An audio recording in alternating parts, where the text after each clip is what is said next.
अच्छा जी, आपके साथ जो पहले तो आप लोगों के साथ जो इंटरेक्शन हुआ है मेरा, वो है बुक के थ्रू हुआ है, हाउ डेमोक्रेसीज डाई। आज से एक और कोर्स जो है, जो कि बड़ा इम्पोर्टेंट भी है सीएसएस के लिए।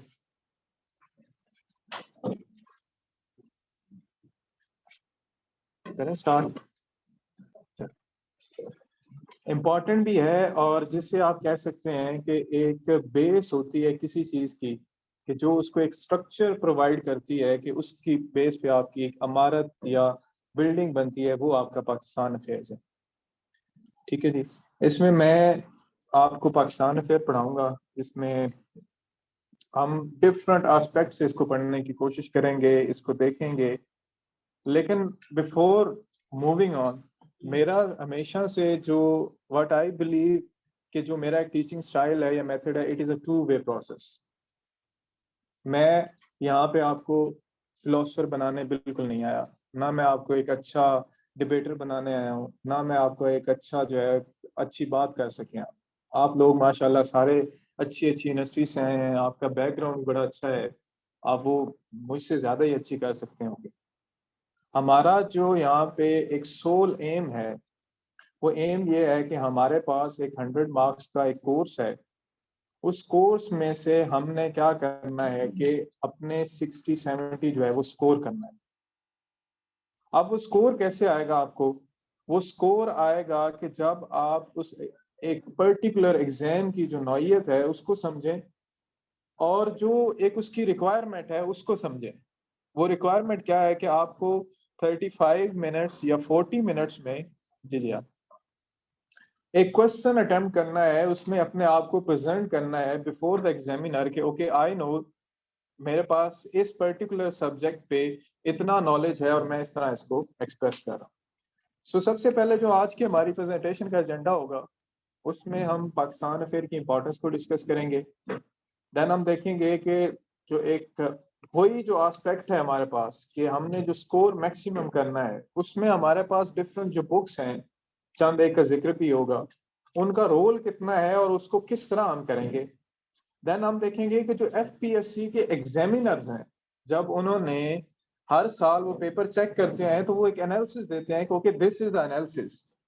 पीपीएससी के हैं या आपके एफपीएससी के एग्जामिनर हैं, वो क्या करते हैं कि आपको एक एनालिसिस प्रोवाइड करते हैं कि बच्चों में क्या अच्छी बातें थी, क्या बच्चों ने मिस्टेक्स की, और किन चीजों को उन्हें देखना चाहिए नेक्स्ट टाइम एग्जाम में आते हुए, या गाइडलाइन देते हैं नेक्स्ट ईयर के लिए। ठीक है, उसका हम एनालिसिस करेंगे। देन हमारा जो सेशन है वो कैसे जाएगा या किस तरह मैं आपको लेके चलूंगा, वो हम देखेंगे।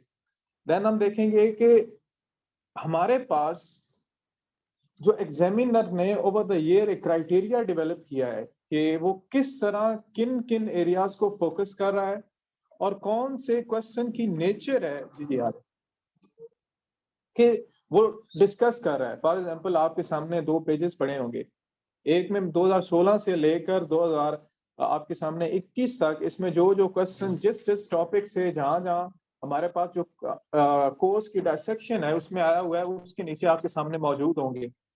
कि जब आप टॉपिक को, इवन के जो आपको स्लाइड्स भी मिलेंगी, जो लेक्चर मिलेगा, उसके स्टार्ट में भी वो सारे आपको क्वेश्चन मिलेंगे कि इसमें क्या क्या चीजें हैं, किस तरह एग्जामिनर ने पूछा, किस एस्पेक्ट को किस ईयर में कैसे उसने पूछा। जैसे फॉर एग्जांपल अलीगढ़ मूवमेंट का आपने नाम सुना होगा, प्री पार्टीशन एरा में बड़ी फेमस मूवमेंट है सर सैयद अहमद खान की। तो उसमें हम देखेंगे कि हम पढ़ेंगे भी उसको, और देखेंगे कि एग्जामिनर ने कैसे कैसे किस किस वे में इसको डिस्कस किया या आपसे पूछा।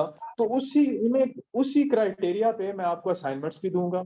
मैं आपको आफ्टर सम लेक्चर्स आपका एक मॉक एग्जाम भी कंडक्ट करूंगा, जिसको वही 35 या 40 मिनट्स आपको दिए जाएंगे, और उन्हीं में आप क्वेश्चन अटेम्प्ट करेंगे, और उसके बाद हम उसकी डिस्कशन भी करेंगे यहाँ क्लास में।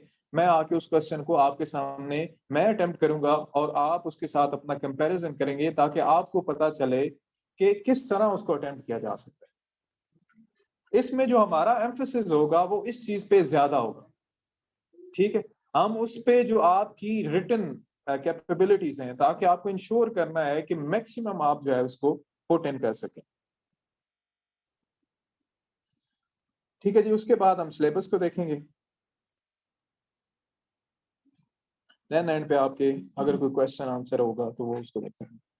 अगेन कि जैसे हमारी जो कॉम है वो कोटेशन और मोटिवेशन इस पे ही चलती है, तो मैंने भी सोचा कि मैं भी एक छोटी सी जो कोटेशन है उससे ही स्टार्ट करूं, कि उसमें वो कहता है the secret of success is to do the common things uncommonly well.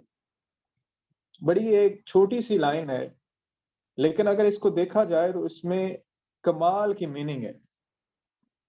लोग सक्सेसफुल क्यों होते हैं, क्या उनमें क्राइटेरिया होता है, टॉपर्स में क्या ऐसा होता है जो आप में, मुझ में, या दो आप, ये जो सारे स्टूडेंट्स बैठे हैं वो मुझ में नहीं है, जो हमें नहीं बना रहा टॉपर। हाँ, ठीक है। और वो कौन सी चीजें हैं जो आपको ये इंश्योर करेंगी टू बी द टॉपर। एक चीज जो मैं आपको और क्लैरिफाई कर दूं वो ये है कि इंटेलिजेंस कभी भी आपको सीएसएस का एग्जाम क्लियर नहीं करवाएगी। आप जितने मर्जी इंटेलिजेंट हैं, आप जितने मर्जी आपको नॉलेज है, जब तक आपका माइंड और पेन जो है उसके दरमियान एक स्ट्रॉन्ग रिलेशन नहीं डेवलप होता, जब तक आप में हार्ड वर्क की जो चीज एक हैबिट है वो डेवलप नहीं होती, जब तक आप में एक लर्निंग एटीट्यूड, सबसे बड़ी चीज है कि लर्निंग एटीट्यूड जब तक आप में नहीं आएगा तब तक आपके पास पॉसिबल ही नहीं है कि आप उसमें अच्छा स्कोर करें। लक हो सकता है, बाय चांस हो सकता है कि जितने भी लोग, जितने बड़े लोग आप देखेंगे, जितनी बड़ी कामयाबियों की स्टोरीज देखेंगे आप, उनके पीछे इयर्स ऑफ स्ट्रगल है, उनका हार्ड वर्क है, उनका लक नहीं था, उनके लक ने कभी उनका साथ नहीं दिया। लक आता है आफ्टर सम टाइम्स, जब आप इतनी मेहनत कर लेते हैं कि वो जो एक चांस होता है वो आता है आपके सामने और वो आपको फेवर कर देता है, आपकी साइड पे आ जाता है। अब पाकिस्तान अफेयर जी असेंशियल क्यों है?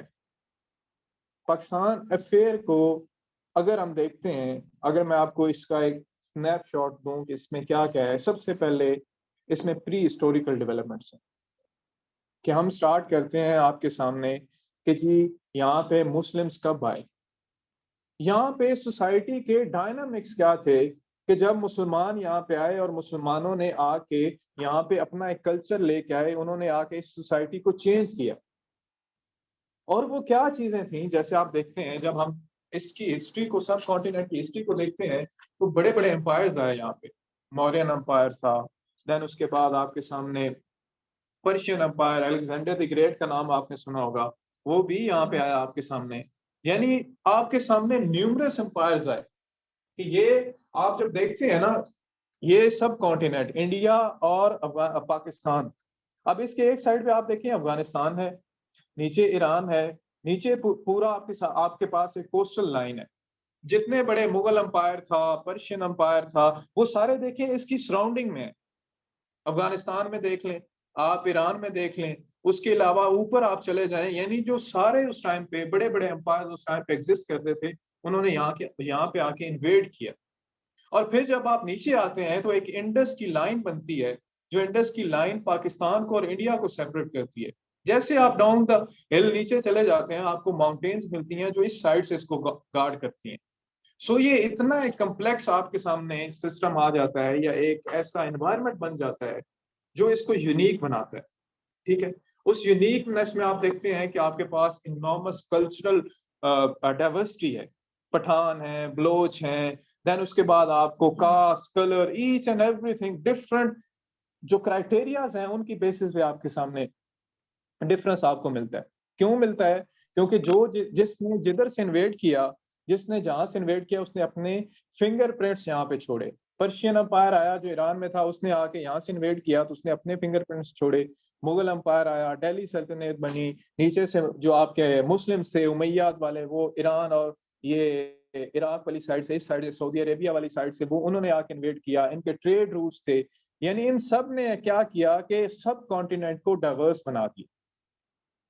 अब उस डाइवर्स में हम देखते हैं कि एक बड़ी फिनोमिनल डेवलपमेंट होती है कि आपके पास यहाँ पे हिंदुइज्म जो था वो स्टेब्लिश हो चुका था, कास्ट सिस्टम स्टेब्लिश हो चुका था। एक फॉरेन रिलीजन आया, जिसे हम कहते हैं कि बाज जो हिंदू स्कॉलर्स हैं उसको इन्वेडर्स भी कहते हैं, मुस्लिम्स को, वो आए यहाँ पे, उन्होंने आके उस जो डोमिनेंट फोर्स थी उसको उन्होंने आके चैलेंज किया आपके सामने। चैलेंज किया और उसके बाद अपने आप को सस्टेन किया। और सस्टेन करने के नतीजे में हम देखते हैं कि हमारे पास दिल्ली सल्तनत बनती है। और इसके बाद सबसे बड़ा जो आपके पास मुगल अंपायर है कि 3 दफा आपका सब कॉन्टिनेंट जो है वो अंडर सिंगल रूल आया। एक अशोका द ग्रेट था, दूसरा आपका मुगल अंपायर था, और तीसरा कहा जाता है कि जो ब्रिटिश ईस्ट इंडिया कंपनी आई थी, लेकिन उन्होंने भी क्या किया कि नेगोशिएशन या पैक्ट फॉर्मुलेशन के थ्रू उन्होंने कंसोलिडेट किया। ये बन गया। मुसलमानों ने अपनी पीक देखी, पीक पे गए। मुगल अंपायर का नाम आज भी बड़ा जो है वो उसको हाई आइडियल्स में लिया जाता है। फिर क्या हुआ कि डिक्लाइन आना स्टार्ट आ गया। डिक्लाइन हुआ, आहिस्ता आहिस्ता हमारा जवाल आना स्टार्ट हो गया। वो मुसलमान जो एक टाइम पे इस कॉन्टिनेंट को रूल कर रहे थे, उन्होंने क्या देखा कि उनका जो बादशाह था, मुगल बादशाह था, उसको एक किले तक महदूद कर दिया गया। ठीक है, उस किले के साथ ही जैसे वो डेवलपमेंट आहिस्ता आहिस्ता एक आपकी जो सिविलाइजेशन या एक आपका जो रूल है वो जवाल का शिकार होता है, तो एक और राइज होता है। 2 राइज हमें दिखाई देते हैं उसमें।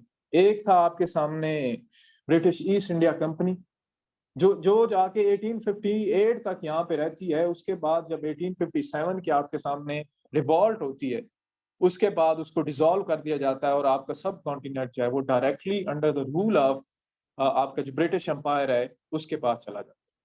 उससे पहले डिफरेंट रिफॉर्मिस्ट मूवमेंट्स भी थी, जिन्होंने क्या किया कि रिफॉर्म करने की कोशिश की, जिनमें शेख अहमद सरंदी था, जिसे मुजद्दिद अलसानी भी कहा जाता है, फिर शाह वलीउल्लाह साहब थे, फिर सैयद अहमद शहीद बरेलवी थे, जिन्होंने हमारी सोसाइटी को चूंकि करप्ट हो चुकी थी उसको रिफॉर्म करने की कोशिश की। ये भी हम इसमें पढ़ेंगे। ठीक है, फिर उसके बाद हम आ जाएंगे कि जब आपके सामने आपका जो ये सब कॉन्टिनेंट है 1858 में डायरेक्टली ब्रिटिश एम्पायर के अंडर चला गया, तो उसके बाद क्या हुआ? उसके बाद हम देखते हैं कि एक और तरह की स्ट्रगल, जैसे आप सब लोग पढ़ते आए हैं बचपन से, पाकिस्तान स्टडीज में स्ट्रगल स्टार्ट होती है, लेकिन हम उसको क्या करेंगे, क्रिटिकल एनालिसिस देखेंगे कि वो कहता है कि जी जो अलीगढ़ मूवमेंट थी वो प्योरली एजुकेशनल मूवमेंट थी, लेकिन उसने हर स्फीयर पे अपने डीप इम्प्रेस जो है वो छोड़े। अब उसने ये नहीं कहा कि right a note on Aligarh movement, उसने कहा कि what do you think, what is your analysis on this. ठीक है, वो होता है। फिर उसके बाद हमारे पास डिफरेंट मूवमेंट्स चलती हैं। उन मूवमेंट्स में हम देखते हैं कि हमारे पास मुस्लिम लीग भी बनती है, फिर पार्टीशन ऑफ बंगाल होती है, फिर अब आपके पास एक सेपरेट इलेक्टोरेट की डिबेट चल पड़ती है। कभी आपने सोचा, how many of you know कि सेपरेट इलेक्टोरेट क्या होता है?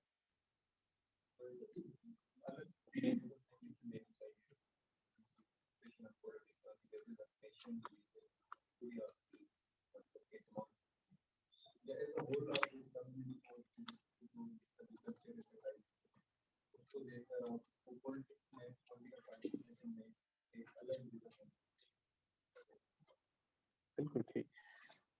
अब उसके पीछे इफ्तिखार ने भी बात ठीक की, फिलॉसफी क्या थी? डेमोक्रेसी है, हमने पढ़ा। अब डेमोक्रेसी क्या है? एक मेजोरिटेरियन फॉर्म ऑफ गवर्नमेंट कि मेजोरिटी रूल करती है इसमें जिसके पास वोट ज्यादा थे। अब हिंदू क्या थे? वो आपके पास मेजोरिटी में थे। अगर ओपन इलेक्शन होते हैं तो सब सीटें तो हिंदुओं ने जीत जानी थी। जब उन्होंने जीत जानी थी तो उन्होंने फैसले किसके अगेंस्ट करने थे?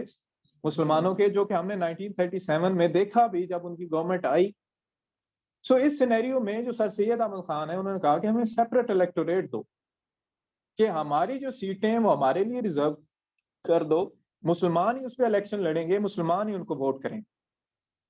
सो एन एरा स्टार्ट्स, आपके सामने एक स्ट्रगल का एरा स्टार्ट हो जाता है।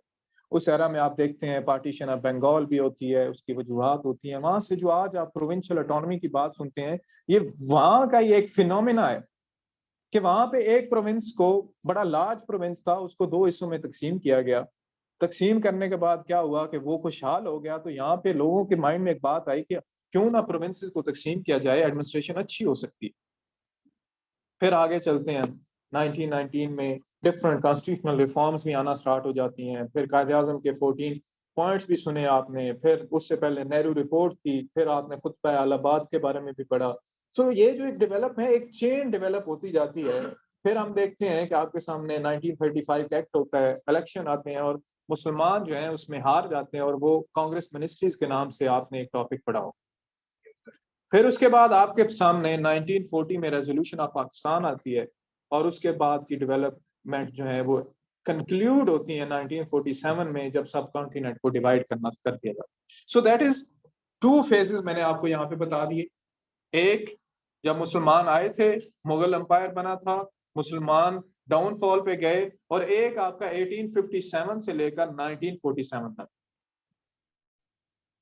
अब जो आपका एग्जामिनर है वो इनमें मोस्टली 20 से 25 मार्क्स तक इंटरेस्टेड है, इससे ज्यादा नहीं। हम इस साल जो 2022 का पेपर हम उसको देखेंगे भी, वो उसमें आपके सामने उसने उस एरिया को भी टच नहीं किया। एमसीक्यूज आए 8 to 9 मार्क्स के जस्ट, ठीक है।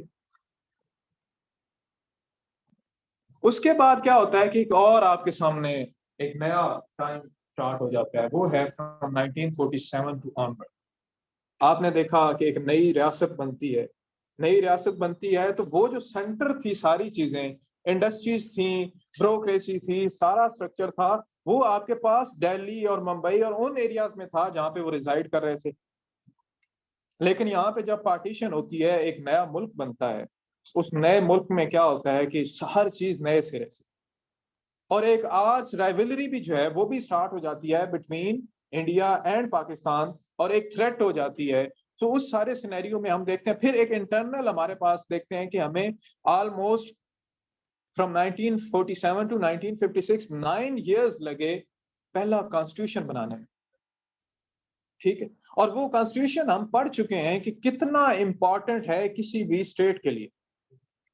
फिर उसके बाद हमें अपहीवल्स दिखाई देते हैं, जिसमें हमें मार्शल लॉज दिखाई देते हैं, हमें हमारी जो रिफॉर्म्स हैं वो नहीं होती, हमारी इकोनॉमी, हमारी foreign policy, it is sort of short term myopic. और 1971 तक जब हम पहुंचते हैं तो हम अपना जो एक आधा हिस्सा है उसको खो देते हैं, और वो बांग्लादेश की सूरत में एक नया मुल्क आपके सामने बन जाता है। फिर उसके बाद जो पीरियड आता है उसमें हमें कॉन्स्टिट्यूशन तो मिलता है, लेकिन उसमें हमें भुट्टो साहब सोशलिज्म भी लेके आते हैं, और उसके साथ ही हम देखते हैं कि एक ट्रेजेडी होती है, और उनको 1977 के बाद हमारे पास एक और मार्शल लॉ आ जाते हैं। सो ये सारी डिबेट्स भी हम पाकिस्तान अफेयर में देखेंगे। देन जो इम्पोर्टेंट एस्पेक्ट है वो इसका करंट एस्पेक्ट है, कि पाकिस्तान अफेयर में देखेंगे कि अभी पाकिस्तान को चैलेंजेस क्या है। पाकिस्तान की जो फॉरेन पॉलिसी है, आप सारे सुनते हैं कि फॉरेन पॉलिसी के डिटर्मिनेंट्स क्या होते हैं, कैसे किसे उसको डिटरमाइन किया जाता है, पाकिस्तान की इकोनॉमी को क्या मसाइल हैं, पॉवर्टी है, अनएम्प्लॉयमेंट है, क्या क्या ऐसी चीजें हैं जो पाकिस्तान की तरक्की की राह में एक रुकावट है, वो भी हम पढ़ेंगे। सो इस सारे सिनेरियो में हम एक कंप्लीट इसको पढ़ेंगे। अब इसमें इंपॉर्टेंट क्यों है? पहली बात तो ये है कि आप चूंकि you are going to be a part of state structure, तो आपको पता होना चाहिए, ठीक है। Pakistan study is essential since they teach us that about our country's history, how our country was created. पता तो होना चाहिए ना कि उसका, ये एक तो होती है कि आपके पास बेसिक नॉलेज होता है, एक होता है आपके पास बेसिक नॉलेज, फैक्चुअल नॉलेज होता है, और एक होता है आपके पास analytical knowledge. Okay, this happened because of this fact, okay, this is the chain. Separate electorate मिलता है तो मुस्लिम लीग बनती है, मुस्लिम लीग बनती है तो हमें आप देखते हैं कि जो 1909 में सेपरेट इलेक्टोरेट की बात थी तो मुस्लिम लीग बनी। मुस्लिम लीग आई तो 1909 की जो रिफॉर्म्स आई उन्हें उसमें हमें सेपरेट इलेक्टोरेट दिया गया। मुस्लिम लीग का प्लेटफॉर्म था तो हम हिंदुओं के साथ रिकंसिलिएशन की तरफ गए। उसके बाद जितने भी डेवलपमेंट्स होती हैं, एक चेन बनती जाती है आपके पास, ठीक है। और उस चेन के सिनेरियो में ही हमें at the end of the day, या जो आपकी जो एक पॉलिटिकल डेवलपमेंट है कंक्लूड जब होती है, तो हमें पाकिस्तान मिलता है। सो हम उसको उस सिनेरियो में भी देखेंगे। It gives us an insight in our country's constitution, social, economic and political horizons, कि पाकिस्तान में जो इस टाइम पे सोशल एनवायरनमेंट क्या चल रहा है, पॉलिटिकल एनवायरनमेंट क्या चल रहा है। देन उसके बाद हमारी 18 अमेंडमेंट का नाम आप सुनते हैं, उसको भी हम पढ़ेंगे, और भी जितने भी प्रॉब्लम्स हैं उन सबको हम पढ़ेंगे। It also allows us to understand the past events, our history and their relevance today. उसके बाद इससे हमें पता चलेगा कि why the constitution are essential and how the citizen can play a part in country's growth and what we are to do for our country's improvement.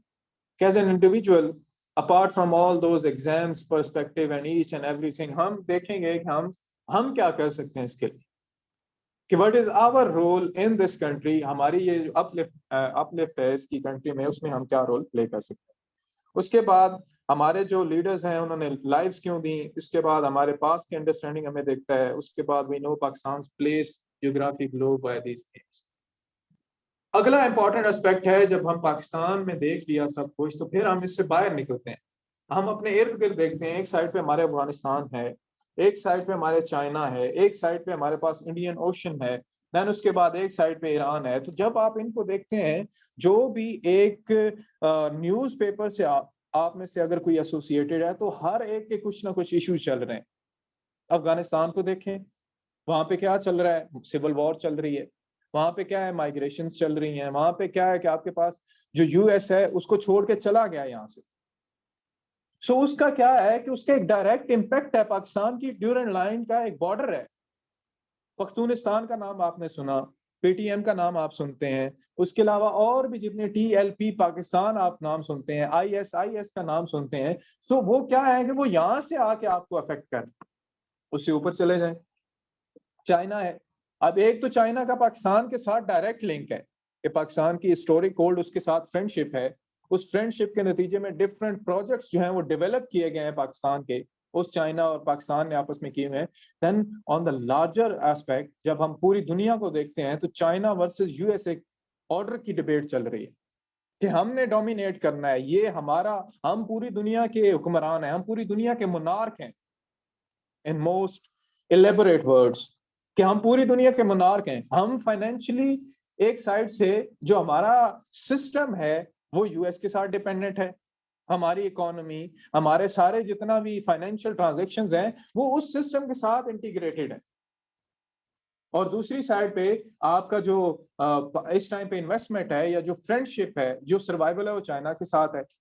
सो ये एक thin line बन जाती है बिटवीन देम एंड अस, कि उनकी जो एक rivalry चल रही है उसमें हमने किस साइड पे जाना। Are we beggars, are we independent, but we are actually. ये सारा हम जब इसमें जो चैलेंजेस हैं या जो हम रिलेशंस पढ़ेंगे पाकिस्तान अफेयर में, वो उसमें आएंगे आपके पास। देन नीचे आ जाए आपके पास कि आपका कश्मीर इशू चल रहा है, कश्मीर इशू आपका इंडिया के साथ चल रहा है और हमारी उनके साथ एक राइवलरी है। कोई ना कोई क्वेश्चन आपका एक आधा इंडिया के रिलेटेड लाजमी आता है, एग्जामिनर उसको लाजमी देख रहा होता है किसी ना किसी एस्पेक्ट में। देन आप मिडिल ईस्ट में चले जाएं। अब मिडिल ईस्ट वो एरिया है जहां पे आपका ईरान है, जहां पे आपका सऊदी अरेबिया है, उससे ऊपर चले जाएं इराक है, सीरिया है, और वहां जाके नीचे आपके सामने इजराइल है, पैलेस्टाइन है। सो इनके साथ भी हमारा एक लिंक है, हमारा एक रिलेशनशिप है कि उनके साथ देखिए ईरान और सऊदी अरेबिया वो भी आपस में लड़ रहे हैं। उससे ऊपर जब आप चले जाते हैं तो वहां पे इसराइल वाला जो एक पैलेस्टीनियन और इजराइलियन एक इशू है वो भी चल रहा है। अब वहां पे भी हमारे डायरेक्ट इंटरेस्ट है, क्योंकि हमने कॉन्स्टिट्यूशन में लिखा हुआ है कि जो भी मुस्लिम कंट्रीज होंगी उनके साथ हम फ्रेंडली रिलेशन मेंटेन करने हैं। अगर वो कॉन्स्टिट्यूशन में लिखा हुआ है दैट मीन्स कि हमारे ऊपर वो ऑब्लिगेटरी, ठीक है, वो आपके सामने चल रहा है। फिर उसके बाद आप नीचे आ जाए इंडियन ओशन में, ये माइक अपने काइंडली ऑफ कर लें। इंडियन ओशन में आ जाएं आप। अब इंडियन ओशन ये जो सारा बहिरा अरब है, अब दुनिया में डिफरेंट जो ट्रेड रूट्स हैं वो सारे समंदर के रास्ते से जाते हैं। अब जब आप समंदर के रास्ते से जाते हैं, वो देखें आपके सामने चाइना है, चाइना के नीचे क्या है, आपका समंदर है, और पाकिस्तान और चाइना जो है, चाइना और समंदर के दरमियान क्या है, पाकिस्तान है। अब इनिशियली क्या है कि वो पूरा, अगर चाइना ने यहाँ से ऊपर यूरोप भेजना है या अफ्रीका वाली साइड पे जाना है, वो क्या करता है, इस साइड पे आता है जहां पे वो मलेशिया लिखा हुआ है, वहां से गुजर के उस साइड पे जाता है मलाक्का स्ट्रेट के थ्रू। अब यहाँ पे आपके पूरा जो ये सारा एरिया है, यहाँ पे आपके पास जो अमेरिकन फ्लीट्स हैं या अमेरिकन नेवी है वो यहाँ पे मौजूद है। सो एज अ रिजल्ट क्या होता है कि उसको थ्रेट होती है कि अगर उसका पेट्रोल वो रोक लिया जाए, उसकी ट्रेड को रोक लिया जाए, तो क्या होगा कि वो तो बैंकरप्ट हो जाएगा या उसको बड़ा नुकसान हो जाएगा।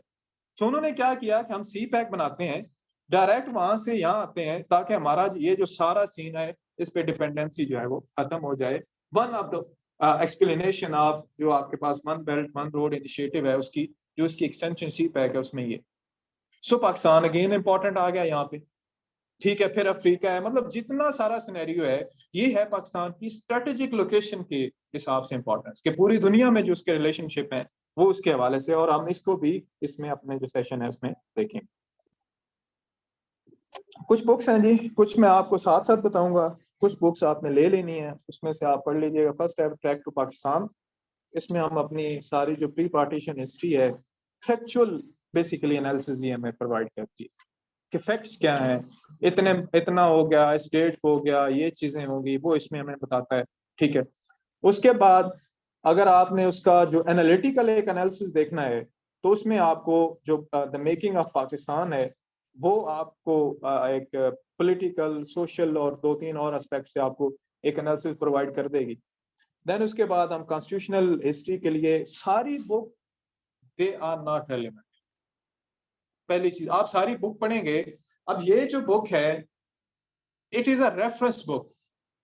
जब आप क्वेश्चन देखेंगे ना पाकिस्तान में एग्जामिन आपने, तो इसको तैयार करना है ना क्वेश्चन के पर्सपेक्टिव से, कि क्वेश्चन के पर्सपेक्टिव से जब आप देखते हैं, उसमें पूछता है कि अर्ली प्रॉब्लम्स क्या थी आपके पास पाकिस्तान में, कॉन्स्टिट्यूशन मेकिंग की प्रॉब्लम्स क्या थी पाकिस्तान में, जो कॉन्स्टिट्यूशन आए हैं 1956 का, 62 का, 73 का, उनका एक एनालिसिस बताएं, या ये बताएं कि उसमें जो इस्लामिक प्रोविजन थी वो कौन कौन सी थी, या फिर वो पूछ लेता है कि 18 अमेंडमेंट या 25th अमेंडमेंट, उसमें ये जो अभी तक अमेंडमेंट्स हो चुकी थी उनमें आपको जो है वो उसका एनालिसिस बताएं या उसको हमें बताएं।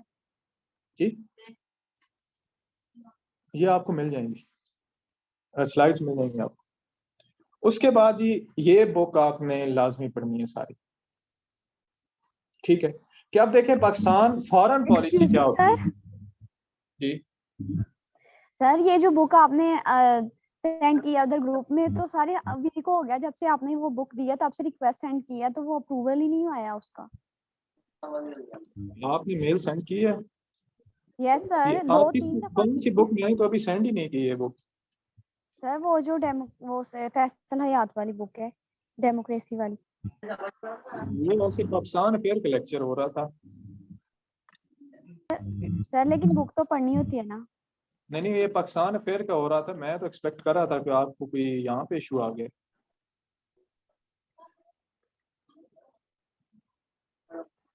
ये जो क्वेश्चन है ना, काइंडली एक रिक्वेस्ट आपसे भी है कि क्वेश्चन अगर कोई रेलेवेंट हो ना, वो आप पूछें। 1000 क्वेश्चन होगा, मैं 1000 दफा आंसर करूंगा, जिसका नहीं पता होगा कल पढ़ के आऊंगा, किसी से कंसल्ट करके वो भी आपको जी बताऊंगा। सर, तो हमें मटेरियल मिलेगा तो हम पढ़ेंगे ना। तो इसमें आप हाउ डेमोक्रेसी डाई का मुझे ये बताएं कि आप यहाँ पे उसका क्या लिंक है। मैं पढ़ा रहा हूँ यहाँ पे पाकिस्तान अफेयर की ओरिएंटेशन चल रही है, और आप यहाँ पे हाउ डेमोक्रेसी डाई का लिंक नहीं आपका ओपन हो रहा। जी सर, अब देखिए उसको ना, मैं, आप कह रहे हैं ये या बुक तो मैं आपने कहता हूँ ये लाजमी पढ़नी क्लास है, हमें लेके जब इसको तक रोक के, मिलेगी नहीं हम पढ़ेंगे कैसे। नहीं मैं, आप पॉइंट समझ नहीं ना रही, ये क्लास हो रही है पाकिस्तान अफेयर की, क्लास के बाद भी ये मैसेज हो सकता था, या तो आपने अभी क्लास के दौरान ही पढ़ना है, तो मैं अभी फोन खोल के जो है वो कर देता हूँ। अच्छा आगे चलते नहीं हैं। सर, बाद में काइंडली कर दीजिएगा। हाँ, इसको जो मैं आपको अभी आज लिंक शेयर करूंगा एक, उस लिंक में आपके पास सारे लेक्चर्स की स्लाइड्स मौजूद हैं। ठीक है, उसमें आपके पास बुलेट पॉइंट्स में नोट्स भी सारे मौजूद हैं। उसके अलावा उसमें जो बुक्स के रेफरेंसेस जहाँ जहाँ पे होने हैं वो भी आपके पास मौजूद हैं। तो सारे वो कर लें, और जैसे जैसे हम आगे जाएंगे जो जो टॉपिक पढ़ेंगे मैं आपको अंडरलाइन करवा दूंगा कि ओके वहां से लेकर वहां तक पढ़ना है, इसको आपने ऐसे नोट्स बना देने। उसमें ये चीज कर लेनी है, नेक्स्ट क्लास में या जैसे आप आके अपने नोट्स मुझसे रिव्यू करवा लीजिएगा, और जो चीजें और ऐड होने वाली हुई मैं आपको बता दूंगा। अच्छा, उसके बाद फॉरेन पॉलिसी आपके पास है, बड़ी कमाल की बुक है ये, अगर आपको टाइम मिले तो लाजमी इसको पढ़िएगा। इसमें से भी हम जब फॉरेन पॉलिसी पे आएगा तो बेसिकली सारा इसके जो हम एक स्नैपशॉट्स हैं वो पढ़ेंगे, कि फॉरेन पॉलिसी बेसिकली होता है कि आपका दूसरे मुल्कों के साथ एक कंडक्ट, जो क्वेश्चन है वो एंड पे होंगे, आप दरम्यान में कोई इंटरप्ट नहीं करेगा। ठीक है जी। सो इसमें हम देखें फॉरेन पॉलिसी, आपका एक फॉरेन जो आपके पास कंट्रीज हैं उनके साथ कंडक्ट, हमने अफगानिस्तान के रिलेटेड क्या पॉलिसी बनानी है, उसके अलावा हमने दूसरे मुल्क के साथ क्या बनानी है, तीसरे मुल्क के साथ क्या बनानी है, दुनिया में हमने कैसे अपने आप को लेके चल। ठीक है, ये हम देखेंगे। फिर इसमें डिफरेंट फेजेस थे, लाइक पाकिस्तान बना, पाकिस्तान आपने सीटो और सियांटो का नाम सुना होगा, दो कोल्ड वॉर का एरा था, एक साइड पे वेस्ट था, एक साइड पे यूएसएसआर था, दोनों अपोजिंग आइडियोलॉजीज थी। पाकिस्तान वेस्ट की तरफ क्यों गया, ये भी हम देखेंगे। कौन से ऐसे थे फिर ओवर द टाइम, जैसे आप सामने भुट्टो साहब आए, उन्होंने अपनी एक जो पॉलिसी है उन्होंने बनाई, उन्होंने इस्लामिक ब्लॉक बनाने की कोशिश की। देन उसके बाद हमारा मार्शल लॉ बना, उसमें यहाँ पे सोवियत इन्वेजन हुई अफगानिस्तान में, उस टाइम पे हमारी फॉरेन पॉलिसी क्या थी। अब ये जो सारी चीजें है ना, एक चीज मैं और आपको बता दूं, जो हिस्ट्री है वो जस्ट टू रीड कि वहां पे क्या हुआ, आप एग्जाम्पल के तौर पे कोट कर सकते हैं। लेकिन जो एग्जामिनर है, जो हम 2022 का आज पेपर भी देखेंगे, एग्जामिनर की अप्रोच ये है कि अभी आप देखें कि अभी क्या चल रहा है। सो हम उसको उसी सिनेरियो में आपके सामने देखेंगे। अब चलते हैं जी कि एग्जामिनर साहब ने क्या नोट किया बच्चों में, और उन्होंने किस क्राइटेरिया पे वो बच्चों को जज करता है, और क्या ऐसी चीजें हैं जो आपके सामने मिसिंग होती हैं। सबसे पहले वो कहता है the candidates appeared in the subject, ये ऑफिशियल उनकी रिपोर्ट है और वहां पे पड़ी हुई थी। जो आप अगर खोलेंगे ना एग्जामिनर रिपोर्ट्स, गूगल करेंगे एफपीएससी, वहां पे आपको सारी ये जो है वो मिल जाएंगी। और ये जो आपका कोर्स है, इसकी एक और एडिशनल बात ये है कि अगर आप में से कोई पीएमएस का एस्पेरेंट है या पीएमएस देना चाहता है, तो इसमें वो सारी चीजें कवर होगी। और मैं भी आपको परसेंटेज वाइज भी बताऊंगा कि कौन से सब्जेक्ट में कितने परसेंट आपका जो पाकिस्तान अफेयर जो मैं पढ़ाऊंगा आपको कितने परसेंट हेल्प आउट करेगा, और आप जाके 2022 के पेपर भी चेक कर सकते हैं। ठीक है। उसके बाद subject was judged in their performance on the base of application of knowledge in different situations. अब एग्जामिनर कह रहा है, मैंने क्वेश्चन दिए थे, उसमें मैंने कहा था कि based of application of knowledge, application of knowledge.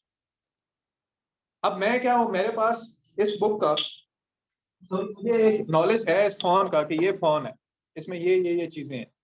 अब मुझे कोई कहता है कि इसमें आप क्या करो, इसमें एक पिक्चर बनाओ और उसको एडिट करो। So this is called the application of knowledge. क्या आप एग्जामिनर है, अगर आप पहला क्वेश्चन पढ़ें 2022 के पेपर में, क्या है पहला पेपर क्वेश्चन?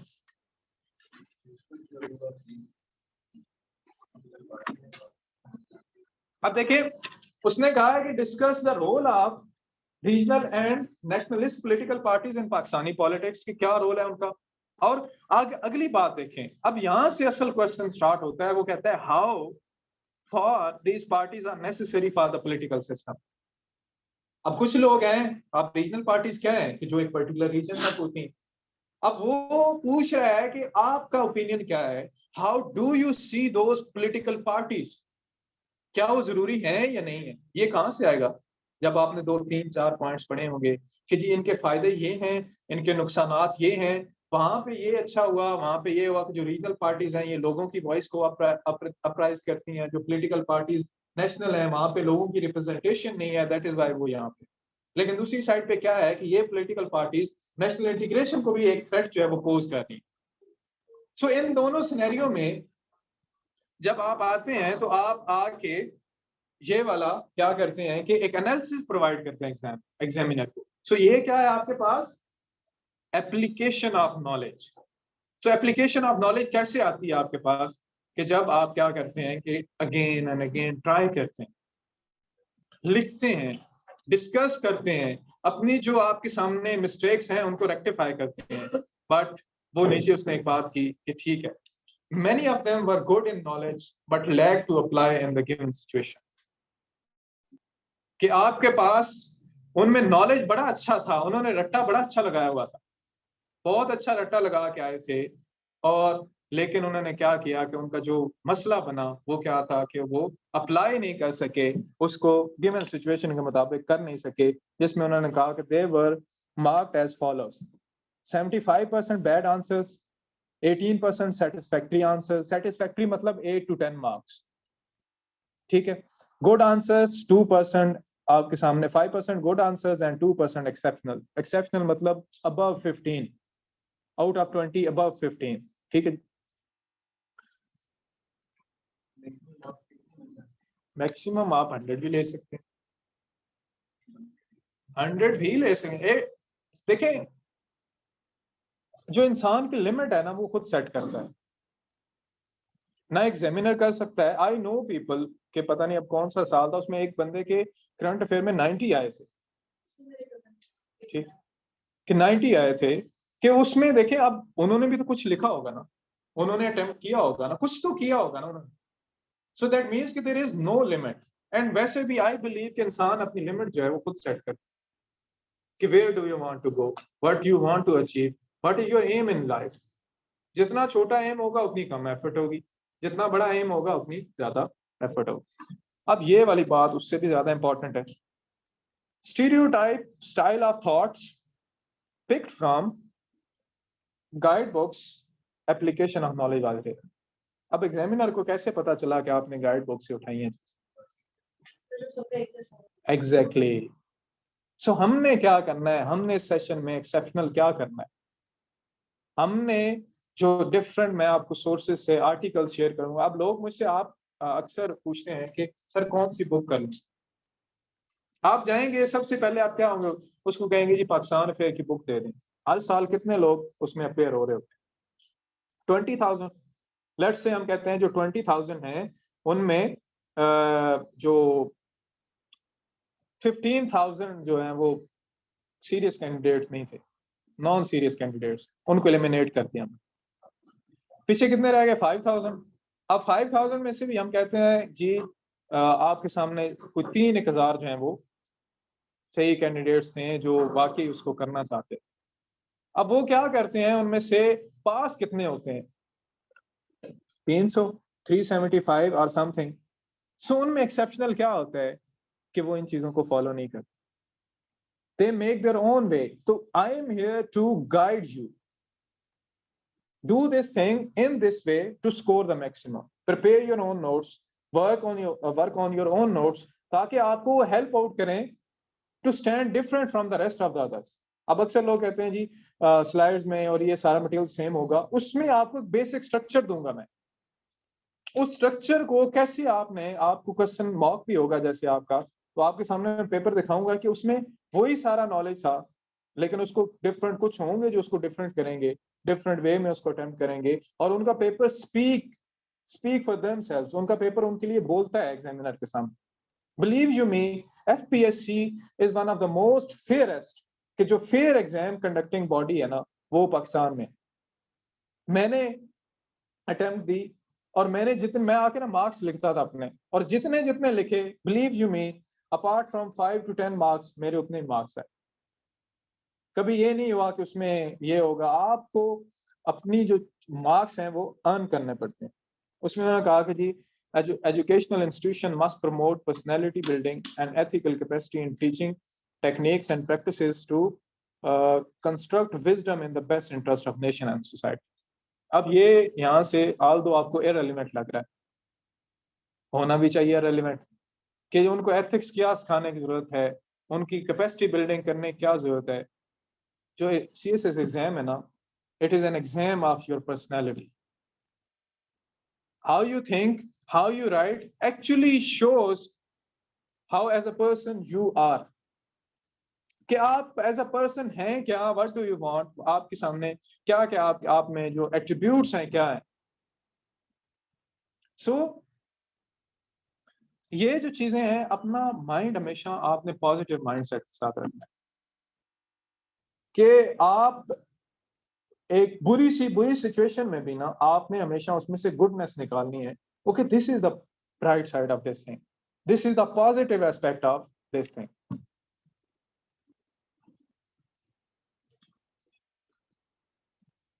उसके बाद हम कैसे करेंगे, सबसे पहले आपका कोर्स कंप्लीट करेंगे एफपीएससी की रिक्वायरमेंट की, देन उसके बाद अगेन आपका जो एक क्रिटिकल थिंकर है उस पर हम आपको कोशिश करूंगा कि समहाउ कि मैं वो आप तक वो चीज़ पहुंचा सकूं जो एग्जामिनर की भी रिक्वायरमेंट है, और एज अ पर्सन आपको लाइफ में भी जरूरत है to view things from different point of view. Exam oriented study हमने करनी है। एंड मेरा जो फोकस है ना, जो मेरे सेशन है, आप चाहे भाग जाएं, आप चाहे ना आए, चाहे बुरा भला कहें, वो ये है कि मैंने काम करवाना है आपसे ज्यादा, और बहुत ज्यादा करवाना है। ठीक है, पहले जो यहाँ पे थे ना, एक दो सेशन मैंने पढ़ाए, उसमें अक्सर आपको मिलेंगे ना उनसे, आप बात करेंगे, वो कहते हैं सर बहुत ज्यादा पढ़ा देते हैं, सर बहुत ज्यादा पढ़ा देते हैं, इतना मतलब और कोई नहीं पढ़ाता। अब I am not here to tell you कि जी आके ये 5 पॉइंट है, ये 5 पॉइंट है, पढ़ लो बेसिक नॉलेज, ये तो आप घर बैठ के भी ले सकते थे।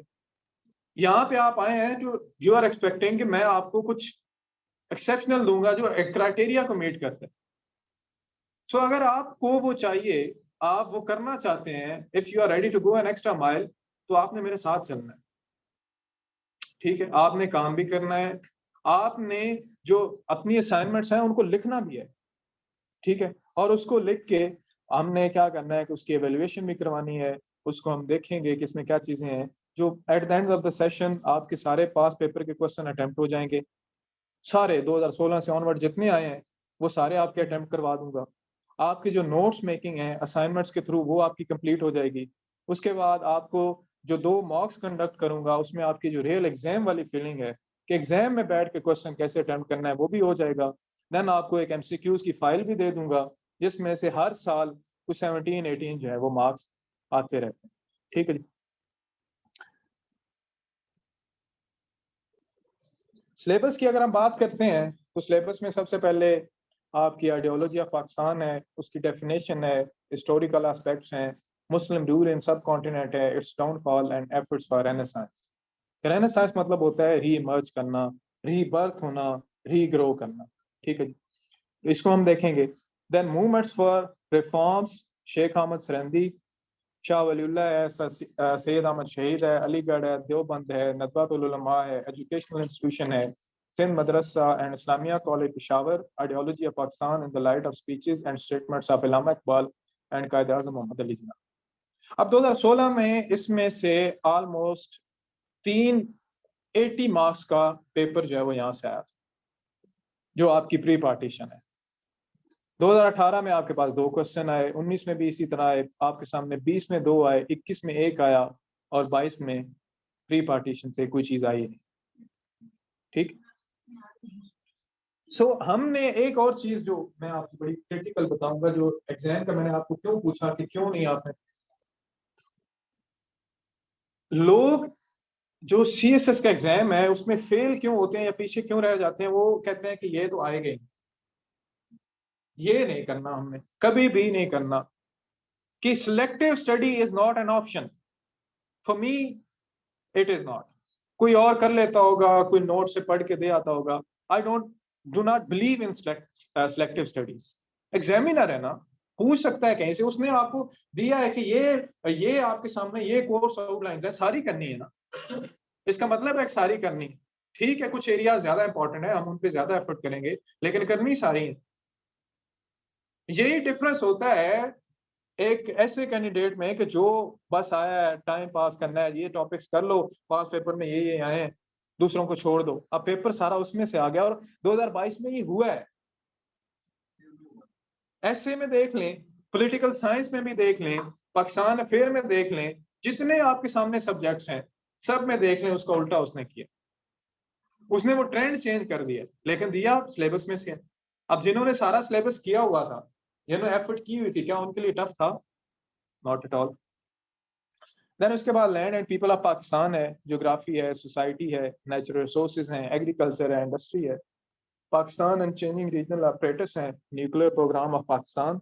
अब इसमें एक जो चीज और मैं आपको बताऊं कि ये अगर हम कोर्स का एनालिसिस करते हैं ना, तो इसमें एटलीस्ट हमें मतलब 4-5 माह तो आराम से चाहिए कि हम लेक्चर कंडक्ट कर रहे हैं मतलब एक टॉपिक। अब देखें, एग्रीकल्चर पे आपका एक लेक्चर बन सकता है, इंडस्ट्री पे एक लेक्चर है, एजुकेशन पे है, देन उसके बाद प्रॉब्लम्स क्या है उन पे हम कर सकते हैं। लेकिन हमने क्या करना है कि कुछ मैं आपको लेके जाऊंगा, कुछ आपने क्या करना है कि जो हमारे टॉपिक्स, फॉर एग्जांपल एग्जामिनर ने 2016 से ऑनवर्ड पूछे नहीं एक टॉपिक, उसकी क्या करेंगे कि हम अच्छी सी असाइनमेंट बनाएंगे, ताकि वो असाइनमेंट्स हमारे जो पाकिस्तान अफेयर के नोट्स हैं, जो at the end of the day हमने जिनको रिवाइज करना है, उसमें मौजूद हो, हम उसको कर सकें। ठीक है जी। उसके बाद regional cooperation organisation, SAARC, ECO and role of Pakistan, civil military relation in Pakistan, economic challenges in Pakistan, non traditional security threats हैं। देन उसके बाद पैलेस्टाइन इशू है, जैसा मैंने आपको एक ओवरव्यू दिया स्टार्ट में। चेंजिंग सिक्योरिटी डायनामिक्स हैं। Political evolution 1971, Pakistan and US war on terror, foreign policy of Pakistan. उसके बाद evolution of democratic system in Pakistan, ethnic issues. उसके बाद हाइड्रोपॉलिटिक्स है जिसमें वाटर और ये वाले इश्यूज हैं। सॉवरेनिटी होती है किसी मुल्क की एक इंडिपेंडेंट पॉलिसी फार्मूलेशन। दो तरह की होती है, एक इंटरनल होती है और एक आपके सामने एक्सटर्नल होती है, कि जिसमें क्या होता है कि आपके पास कि इंटरनली भी हमें कोई इन्फ्लुएंस ना करे और एक्सटर्नली भी कोई ना इन्फ्लुएंस करे, तो इसे हम कहते हैं एक सॉवरन कंट्री। ठीक है जी। Pakistan relation with neighbours excluding India, वो हम उसको कश्मीर इशू में देखेंगे। पाकिस्तान एंड इंडिया रिलेशन, जी उसमें देखें ना कश्मीर इशू है, कश्मीर इश्यूज के हम उसको उस पर्सपेक्टिव में देखें। वार इन अफगानिस्तान, उसके बाद इकोनॉमिक कंडीशन जिसमें इकोनॉमिक सर्वे रिसर्च, उसमें क्या बातें हुई, करंट बजट्स क्या है, प्रॉब्लम्स क्या हैं। उसके बाद कॉन्स्टिट्यूशनल एंड लीगल जो डेवलपमेंट्स हैं, जैसे आपके सामने आ जाता है 18 अमेंडमेंट है, फिर उसके बाद 25th अमेंडमेंट है, फाटा मर्जर और इस तरह की जो अमेंडमेंट्स हैं, क्या प्रॉब्लम्स क्या चल रहे हैं, वो ये चल रहा है। उसके बाद प्रिवेलिंग सोशल प्रॉब्लम्स। अब देखें ऐसे आया आपके सामने कि डिजिटल डेमोक्रेसी, ठीक है, उसमें अब जो भी ऐसे आपने अटेम्प्ट करना होता है, उस ऐसे में क्या होता है कि आपने उसको पाकिस्तान के पर्सपेक्टिव से करना होता है। अब पाकिस्तान के पर्सपेक्टिव में जब हमने इन सारी चीजों को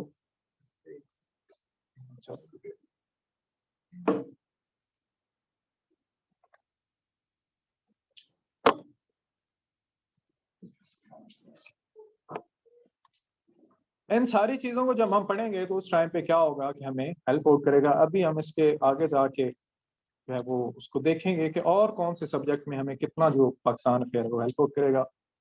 एनालिसिस करते हैं इसको। अच्छा जी, लेक्चर पहला हम उसमें देखेंगे कि evolution of Muslim society and ideology of Pakistan.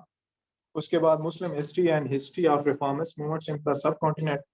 फिर उसके बाद political and constitutional development from 1857 to 1947। उसके बाद आपके सामने आता है जी political and constitutional developments, earlier problems क्या थी। उसके बाद हम एक देखेंगे कि अयूब का जो एरा था, भुट्टो का एरा था, ज़िया का, और 2000 के बाद जो है आपके पास क्या प्रॉब्लम्स थी। उसके बाद हम comparative analysis of all the constitutions वो करेंगे and the case for new provinces and provincial autonomy, आपकी जो 18 अमेंडमेंट है उसको हम इन डेप्थ देखेंगे। उसके बाद हम देखेंगे कि कंप्लीट इकोनॉमी के मैं बिल्कुल आपको बेसिक से लेके चलूंगा कि जीडीपी क्या होता है, फिजिकल डेफिसिट क्या होता है, जो टर्म्स हैं। आप आज मैं आपको लिंक, आप जितने हैं आपका एक वो हम ग्रुप बना लेंगे पाकिस्तान अफेयर का, उसमें मैं आपको लिंक ड्राइव का शेयर कर दूंगा। उसमें आप जाके लेक्चर्स को देखिएगा, उनकी स्लाइड्स को देखिएगा, आपको एक आइडिया हो जाएगा कि हम किस लेवल पे जाके इसको पढ़ेंगे, कि जिसमें बिल्कुल बेसिक से स्टार्ट करूंगा, फिर हम उसको लेके चलेंगे कि जिसमें क्या क्या प्रॉब्लम्स हैं, अभी क्या चल रहा है, डेट का क्या है, आईएमएफ के साथ क्या मसला है, एफएटीएफ के साथ क्या मसला है, अभी क्या मसला है, ये सारी चीजें उसमें देखेंगे। उसके बाद टैक्सेशन एंड रिफॉर्म्स हैं, पॉपुलेशन कर्स जो है and the way forward to cope with it, कि पॉपुलेशन जो आपके सामने एक पॉपुलेशन बम है वो सामने बन के आ रहा है, उसमें देखेंगे। एग्रीकल्चर के इश्यूज को देखेंगे। उसके बाद फॉरेन पॉलिसी को देखेंगे, इसमें चाइना और सी पैक को देखेंगे। अफगानिस्तान और जो उसके अभी पॉसिबल स्पिल ओवर इफेक्ट्स हैं उसको हम अपडेट करके उसको देखेंगे। उसके बाद the rise of new world order, कि न्यू वर्ल्ड ऑर्डर जो आपके सामने आ रहा है उसको हम देखेंगे। Changing global dynamics and Pakistan position, उसको हम देखेंगे। उसके बाद नेशनल इंटीग्रेशन को क्या मसाइल हैं, जो चैलेंजेस टू सॉवरेनिटी है, एजुकेशन एंड एग्रीकल्चरल प्रॉब्लम्स, कि इसको एग्रीकल्चर पे, क्योंकि पिछली दफा एक्सपेक्ट किया जा रहा था कि, और इस दफा मोस्ट प्रोबेबली एग्रीकल्चर के रिलेटेड कोई ना कोई क्वेश्चन लाजमी आएगा। बिकॉज पाकिस्तान को फूड सिक्योरिटी जो है या फूड जो थ्रेट है वो इस टाइम पे बड़ी एक ग्रेव कंसर्न है पाकिस्तान के लिए। Climate, food security and water scarcity. आप देख लें अभी आप वीट को इंपोर्ट कर रहे हैं, यानी जो बेसिक चीजें हम खुद प्रोड्यूस करते थे अब हम बाहर से उनको क्या कर रहे हैं, इंपोर्ट कर रहे हैं। सो ये मसले हैं। देन वाटर इश्यूज को देखेंगे कि वाटर क्राइसिस पाकिस्तान में क्या है, and Pakistan relationship with neighbouring countries. उसके बाद global and regional organisations including SAARC, SCO, EU and IMF। अब इसमें 2-3 बताई गई हैं सिर्फ, लेकिन हम IMF का भी रोल देखेंगे, EU का भी रोल देखेंगे, ताकि ये पूरा हमारा एक कंप्लीट लेक्चर हो जाए जिसमें हम देखेंगे कि उन ऑर्गेनाइजेशन का रोल क्या है यहाँ पे।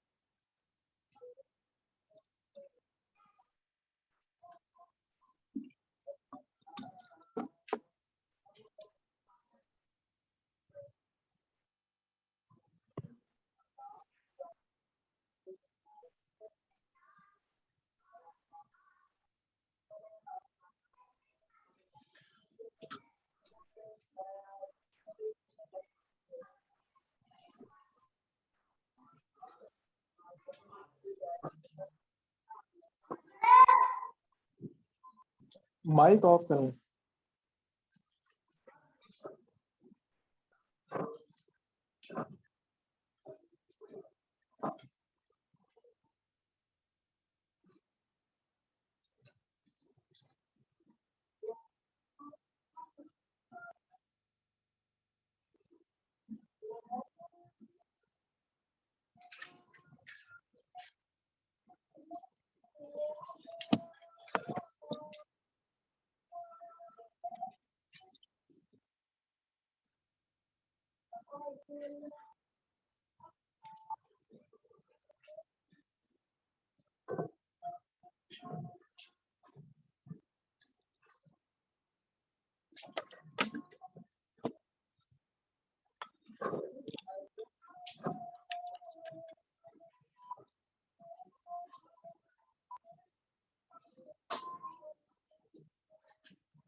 जी अस्सलाम वालेकुम सर।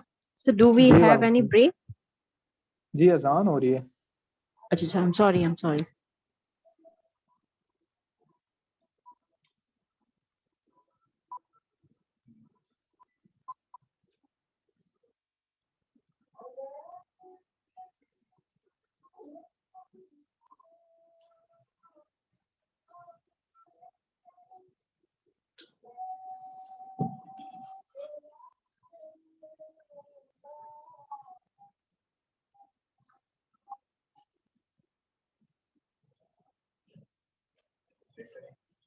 बस एंड होने वाली है, लेक्चर तो है नहीं, उसके बाद ओरिएंटेशन है सिर्फ आपकी। ठीक है, बस ये बस 5-10 मिनट और दे दें मुझे। कितने लोग बाहर हैं? उनको बुला लो इफ्तार, बस एंड करते हैं इसके बाद 5-10 मिनट और। हाँ बोलो जी। लाइट कर लें आप।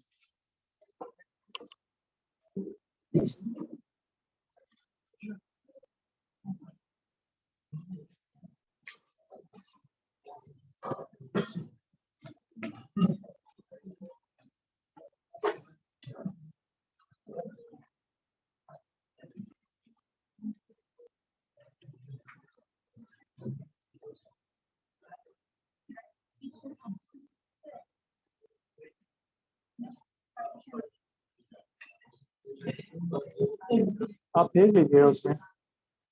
हाँ जी सब कुछ है।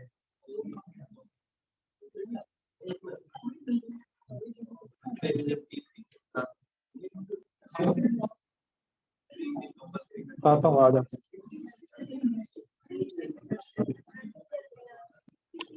सारा सिलेबस अभी आपको ओवर पेपर ओवरलैप कैसे करता है, और हमारा जो जिस तरह मैंने इसको डिजाइन किया है वो किस तरह आपको दूसरे सब्जेक्ट्स में भी हेल्प आउट करेगा, या किस तरह आपके सामने हम पेपर देखेंगे 2022 वाला।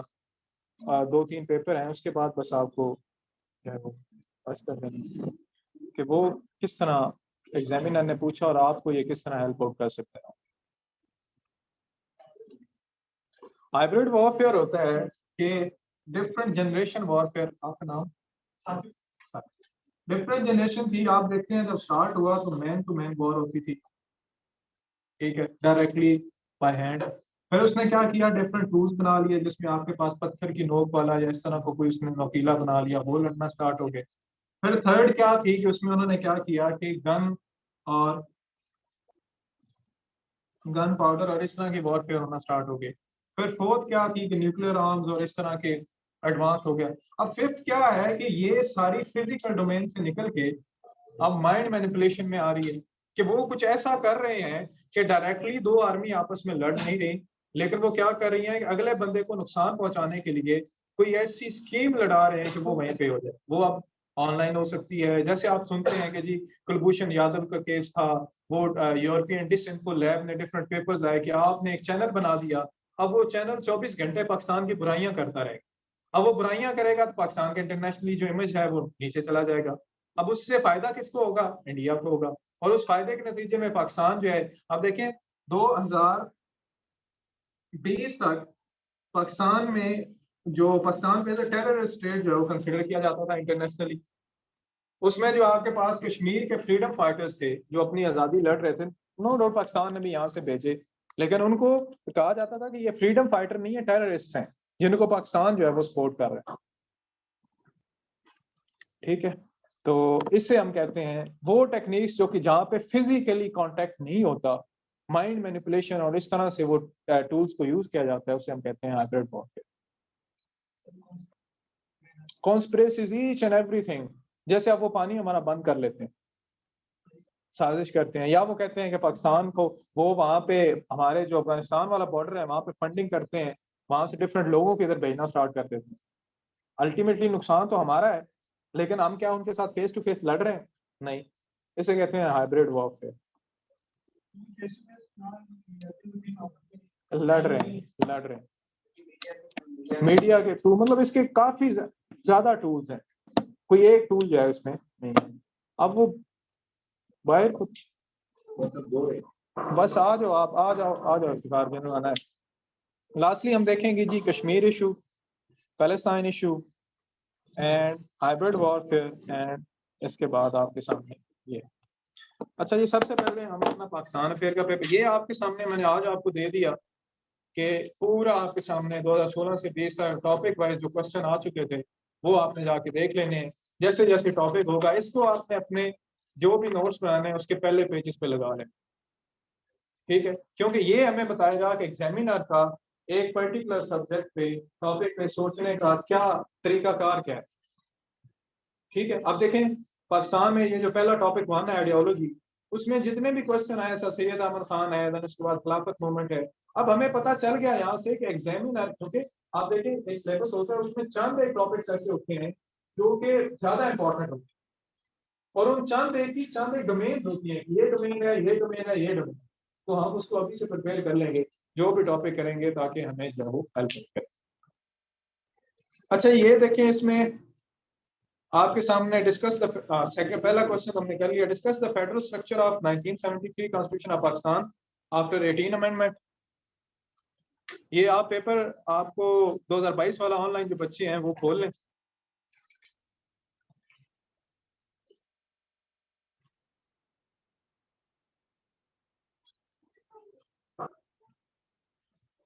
ये देखें, discuss the federal structure of 1973 constitution of Pakistan after 18 amendment, why criticism on 18 amendment started recently. The case for new इस पे यहाँ पे होगी 18 amendment. The case for new provinces and provincial autonomy आपकी 18 अमेंडमेंट। जो फेडरेशन क्या होती है, फेडरेशन बेसिकली मिल के बनती है उसके जो फेडरेटिंग यूनिट्स हैं। सो यहाँ पे उसने क्वेश्चन पूछा है कि आपका जो आफ्टर 1973 का जो कॉन्स्टिट्यूशन था उसमें जो 18 अमेंडमेंट हुई उसमें क्या क्या ऐसे चेंजेस आए जिसने उसने फेडरेशन को बनाया। सो ये है यहाँ से। देन उसके बाद आपके पास evaluate the factional politics of early 1957, क्या आपके सामने ये देखें पॉलिटिकल एंड कॉन्स्टिट्यूशनल डेवलपमेंट्स जिसमें अर्लियर प्रॉब्लम्स थी, यहाँ से आपके पास हम उसमें वो सारी चीजें देखेंगे जो एग्जामिनर ने लास्ट ईयर पूछा है, उसमें से ही आपको बता रहा हूँ। ठीक है जी। उसके बाद देखें, every state design it foreign policy on national interest feelings and emotion, why did Pakistan emotions and, ये अगली देखते हैं आप। तो यहाँ पे हमारे पास पूरा एक फॉरेन पॉलिसी पे एनालिसिस है, complete analysis of foreign policy of Pakistan. ठीक है, जिसमें हम देखेंगे कि उससे अब मजीद आप जाओ, अगर आपने इसको मजीद डिटेल में देखना है तो आपको जो स्लाइड्स हैं उनमें जाके देखिएगा तो आपको आइडिया हो जाएगा कि हमने किस लेवल पे किया है और क्या वाकई एग्जाम की जो नीड्स हमको एड्रेस कर रहा है या नहीं कर रहा है। जी जी जी पूछे।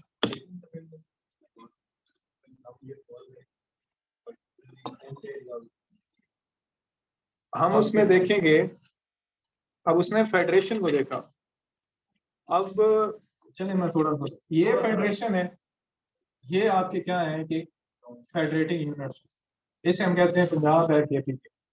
अब इन दोनों के दरमियान एक डिस्ट्रीब्यूशन ऑफ पावर है कि ये इस पे ये काम करेगा, ये इस पे ये काम करेगा।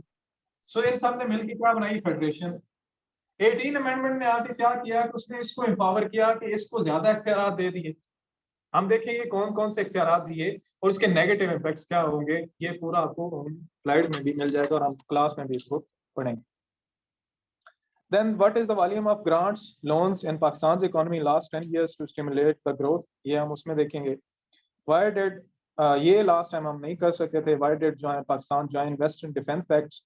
What cost it had to pay for that? हमने क्या किया, हम उसको political analysis एक कर लेंगे कि किस तरह हुआ है। लास्ट टाइम हमने इसको नहीं देखा था, लेकिन इस दफा उसको भी हम देखेंगे।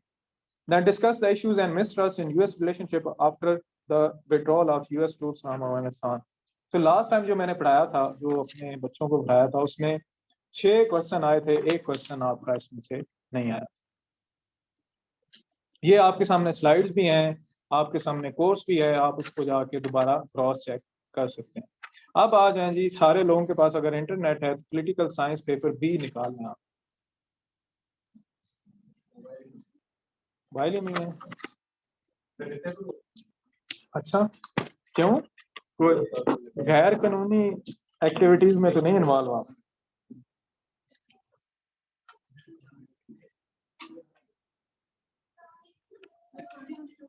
जी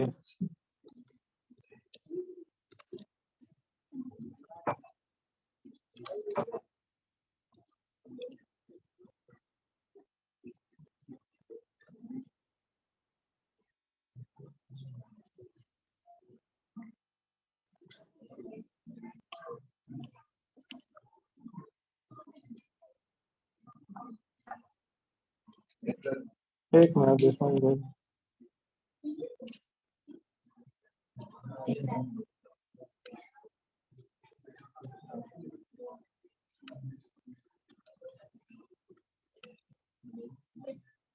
जी एक मिनट में, एक मिनट बस ये लें। पहला क्वेश्चन इसमें क्या है, define the democratic peace, it highlight basic norms and values, how it played pivotal role in the political economic integration of European Union. European union का जब मैंने लेक्चर बताया था तो उसमें मैंने कहा था कि EU और IMF को हम एक्स्ट्रा करेंगे। EU और IMF हम क्या करेंगे, इसमें एक्स्ट्रा करेंगे ताकि आपको सारी ऑर्गेनाइजेशंस हो जाएं। तो आपका एक क्वेश्चन पॉलिटिकल साइंस का पेपर 2 का यहीं से आ गया। दूसरा देखें, रशियन यूक्रेन वॉर, उसके बाद इसमें क्या है कि economic global integration, what policy options are available for IMF and WTO। आप आउटलाइन उसमें देखेंगे स्लाइड्स में, तो IMF एंड WTO पे पूरा मैंने एक हमारी स्लाइड्स भी पढ़ी है और पूरा आपको लेक्चर भी दूंगा। ठीक है, फिर लास्ट क्वेश्चन पे चले जाएं आप। लास्ट क्वेश्चन में कहता है discuss the history of constitutional development in Pakistan since 1947, how 18 amendment is taken as a revolutionary step toward provincial autonomy in Pakistan. 3 question हो गए। देन उसके बाद आपको एक और क्वेश्चन भी मैंने पढ़ाया हुआ है, वो मैं आपको बताता हूँ। In what circumstances might a democratic country turn into military dictatorship और totalitarian rule, narrate with case study. शायद मैंने आपको ये पढ़ाया हुआ है, बुक पढ़ाई थी हाउ डेमोक्रेसीज डाई, और उसमें मैंने आपको बताया था बड़ी इंपॉर्टेंट है ये। ठीक है, ये हो गया। चलें इसको तो यहाँ से निकाल देते हैं, ये हमारे नहीं। What are the main determinants of Pakistan foreign policy, how current national capacity has become major challenge before independent policy of Pakistan. So देख लें 1 2, उसके बाद 2 और 2, 4 क्वेश्चन आ गए हैं, लेकिन ये तीन करने होते हैं इसमें, चूंकि आप एक ही कर सकते हैं, तो 3 क्वेश्चन जो है आपके पॉलिटिकल साइंस पेपर 2 के यहाँ से कवर हो रहे हैं। आप पास पेपर जितने पीछे चले जाएंगे ना, उनमें देख लीजिएगा आपका जो 80% है वो यहाँ से कवर हो रहा है। और यहाँ पे अक्सर एक क्वेश्चन पॉलिटिकल साइंस में आता है सर सैयद अहमद खान, इलामा इकबाल और इस तरह जो क्या कहते हैं कायद-ए-आज़म पे, वो भी हम इसमें पढ़ेंगे डिटेल में। सो वो भी आपका यहाँ से कवर हो रहा है, यानी आपका 80% पेपर इन जो मैं कोशिश करूंगा कि पाकिस्तान अफेयर में भी आपका वो कवर करवा। उसके बाद एक और बड़ा माइटी आपके सामने, अब ये माइटी मसला होता है, वो होता है एसे का। एसे में देखें पहला आया जनाब ये ह्यूमन डेवलपमेंट इकोनॉमिक सस्टेनेबिलिटी, एसे नंबर 9 आया हुआ है 2022 में। जब हम इकोनॉमी पे पढ़ेंगे तो हम सारा उसमें देखेंगे जो इकोनॉमिक को मसाइल होंगी, आपको बताऊंगा मैं कि इकोनॉमी आपकी स्ट्रांग नहीं होती तो किस तरह पॉलिटिकल इंस्टेबिलिटी आती है, किस तरह पॉलिटिकल इंस्टेबिलिटी आपकी कंट्री के लिए नुकसानदेह। सो वो भी आप देखें, एक आधा 1 2 3 ऐसे जो हैं वो भी आपके यहाँ से आ रहे होते हैं जो डोमेस्टिक प्रॉब्लम्स वाले हैं। जैसे आप ऊपर चले जाएं कि world food system and economics of agriculture, agriculture में मैं आपको 3 सिस्टम पढ़ाऊंगा, एक इंडिया का, चाइना का और पाकिस्तान का, जिसमें आपका देखें कि वो ऐसे भी यहाँ से आपको हो रहा है। तो इस तरह हमारा जो है वो ये कोर्स कंप्रिहेंसिव होगा और इस तरह हम इसको लेके चलेंगे। और this is all from my side, any question you may ask.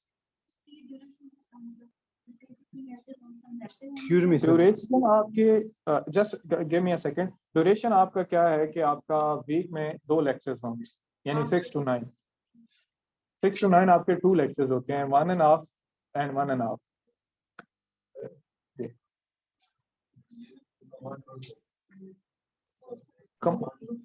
Command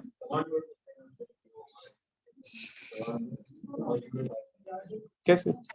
it actually ना इसका मसला पता है क्या है, ये है मार्केट।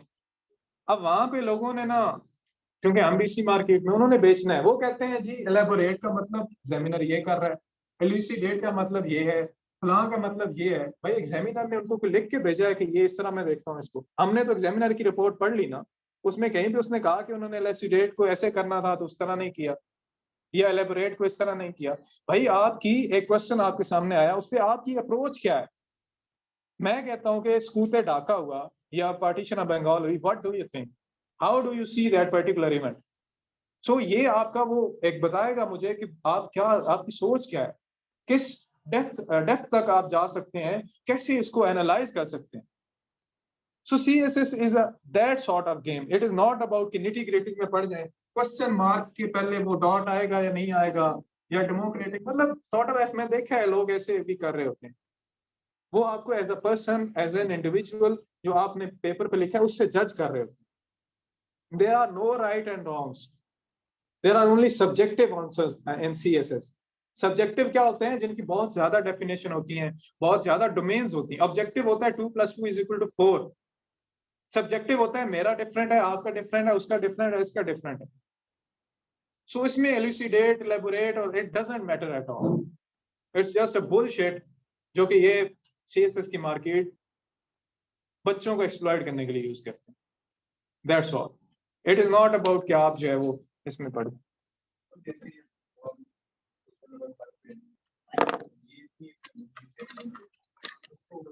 क्वेश्चन नंबर 5 है ना, आप देखें, state design with foreign policy national interest rejecting feelings and emotion. उसने बताया कि एक स्टेट को नेशनल इंटरेस्ट और फीलिंग्स की बेस पे पॉलिसी नहीं बनानी चाहिए, नेशनल इंटरेस्ट को बनाना चाहिए, इमोशंस की बेस पे नहीं होनी चाहिए।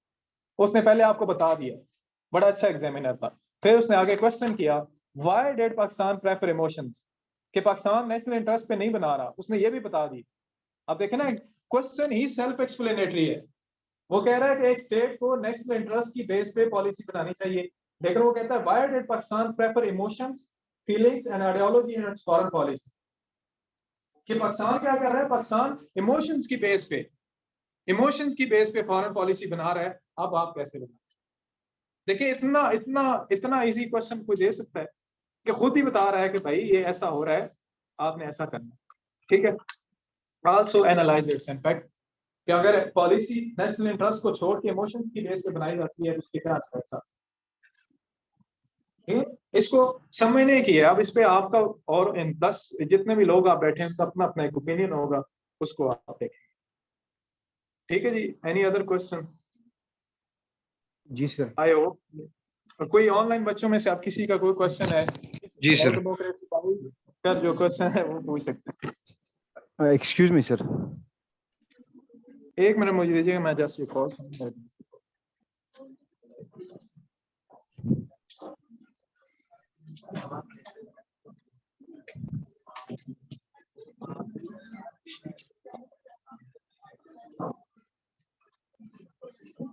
जी आप पूछें क्वेश्चन प्लीज, ऑनलाइन बच्चों में से। सर मुझे मेरा क्वेश्चन था पीएमएस के बारे में सर, उसके पाकिस्तान अफेयर का जो कोर्स है सर। आप पंजाब से हैं? नहीं सर, केपी मेरा अभी एग्जाम है सर सितंबर में सर, पीएमएस का। अच्छा अच्छा अच्छा। सर और उसमें जो उसका जो फोर्थ टॉपिक है, political developments in Pakistan since 1947 and efforts for promulgation of Islamic system sir. Sir इस पे आप थोड़ा गाइड करें सर कि इसकी में तब कहाँ से इसके लिए जी मैं पढ़ूं सर? आपका नाम क्या, सॉरी? मंजर जिया सर।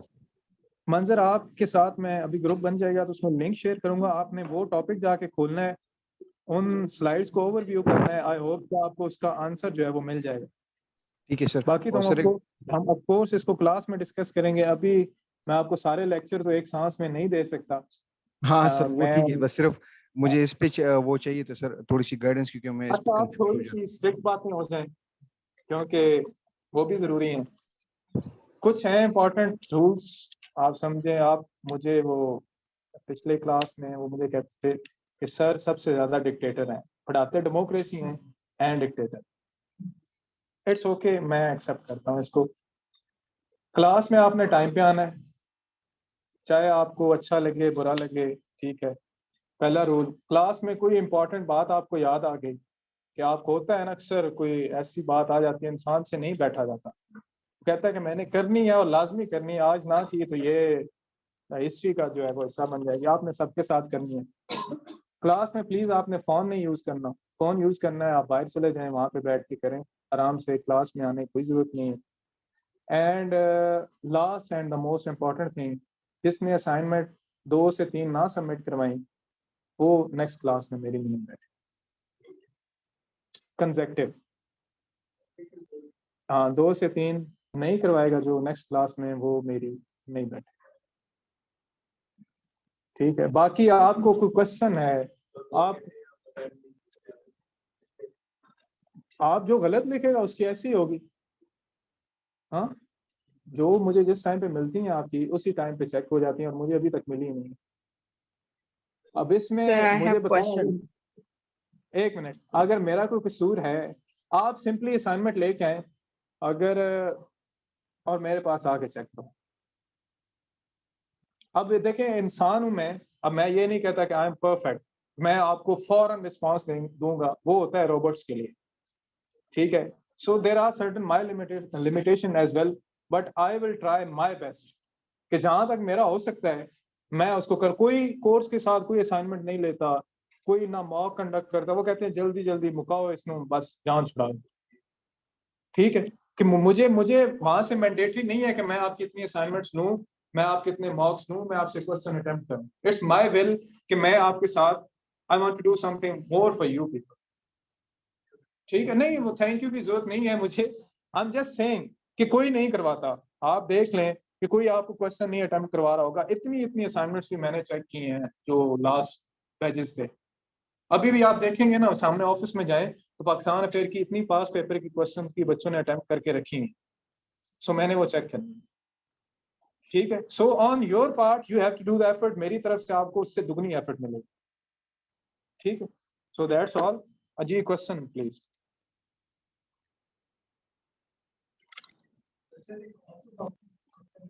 जी जी कुछ।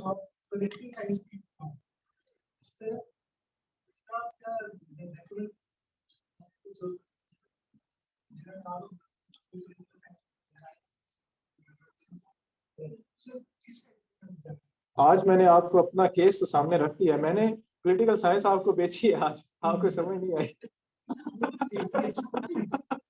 आपको मैंने वो सेल किया, आपको समझ नहीं आई। एक अच्छा जो सेल्समैन होता है वो यही होता है, तो अपना लॉन्ग उसके माइंड में बड़ा लंबा होता है कि उसको हो गया था ये। यार देखो, जोक्स अपार्ट, जो आईआर है ना, basically it is analytical base, international relations. अब ये क्या है ना, ये इवॉल्व हो रहे हैं एज अ, नॉट बिकॉज कि मैं पॉलिटिकल साइंस पढ़ाता हूँ या मेरा कुछ लिंक है, मैं आपको एक न्यूट्रल ओपिनियन दे रहा हूँ, ठीक है, कि उसमें आईआर क्या है, इवॉल्व हो रहा है, फलां क्या हो गया, फलां क्या हो गया, फलां क्या हो गया। और यहाँ पे ये किधर ले जाता है आपको, सब्जेक्टिव एनालिसिस, कि इसने फॉरेन पॉलिसी को एनालाइज कैसे किया, इसने किससे, वो आपको डिमांड करता है कि आप ज्यादा से ज्यादा पढ़ें और उसको टच रहना पड़ता है। अब इधर आ जाए पॉलिटिकल साइंस में, पॉलिटिकल साइंस में आपके पास प्लेटो है, अरिस्टोटल है, ये दो फिलोसफर हैं। अब इन्होंने जो फिलोसफी वहां पे दे दी वो वैसी की वैसी ही रहनी है, सिर्फ आप इसमें ऐड हम क्या कर सकते हैं कि करंट इसमें कैसे आप इसको रेलेवेंट कर सकते हैं, क्या इसमें और कुछ चीज हो सकती है, ठीक है। देन आप देखें जी, वो पूछता है कॉन्स्टिट्यूशन ऑफ यूके यूएस, ऐसी कोई बात पूछ लेता है, तो वो तो जो सिस्टम उन्होंने बना दिया है वैसे ही है।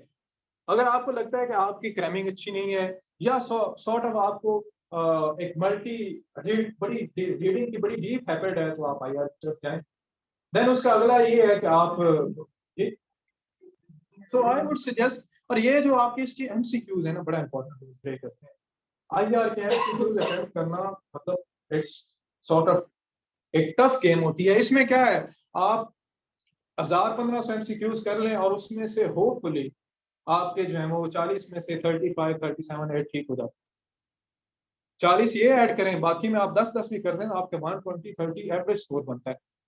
और उधर आपके एवरेज स्कोर 109 और बुरे आपके हालात चल रहे हो तो 90 भी आ सकते हैं। सो ये सिनेरियो आपका आईआर में। अगर आपके साइंसेज में से कोई है और उसका साइंसेज का बैकग्राउंड है और वो लगता है उसको मैं अच्छा कर सकता हूँ, तो आई वुड हाईली रिकमेंड कि आप उसकी तरफ जाएं, क्योंकि आपका वहां पे, अब यहाँ पे पॉलिटिकल साइंस 130 मैक्सिमम देगा आपको। अगर वहां पे आप अच्छा पेपर करते हैं तो आपको 130 तो आ जाएगा, लेकिन उसके ऊपर आपको 160 तक भी वो लेके जा सकता है, अगर आपकी कमांड अच्छी है, अगर आपने डिग्री अच्छी की है। कॉन्स्टिट्यूशनल लॉ डिपेंड करता है, अगेन आप पास पेपर का एनालिसिस करें, कि आप उसको सिलेबस को भी देखें कि आपको क्या समझ आ रही है या नहीं आ रही। देन स्कोरिंग ट्रेंड्स भी होते हैं, काफी ज्यादा चीजें होती हैं जो कॉन्स्टिट्यूशनल लॉ आपको पढ़ाएंगे। मुझे तो लगता है criminology is a safe option as compare to constitutional law. मैं क्या क्या मैं पढ़ा सकता, लेकिन अगर इनफ बच्चे बनते हैं तो डेफिनेटली हम देखेंगे कि कोई टीचर जो है वो फिलोसफी के लिए कराए। अब वैसे मैं पढ़ी हुई है, मेरा सब्जेक्ट भी था, पढ़ा भी सकता हूँ, but I think I am done with these things as well. पहले इतना वो ज्यादा आपसे बर्डन नहीं, ऐसे क्वेश्चन नहीं आते। फ्लो चार्ट्स बनाने चाहिए, आप जब क्वेश्चन अटेम्प्ट करेंगे तो बना सकते हैं, बनाए।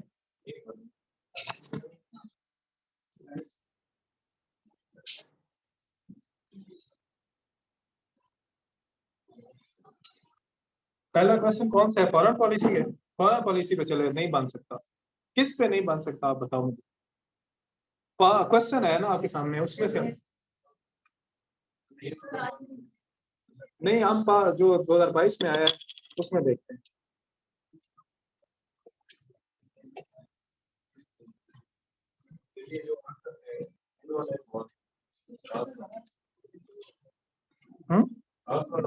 Discuss the issues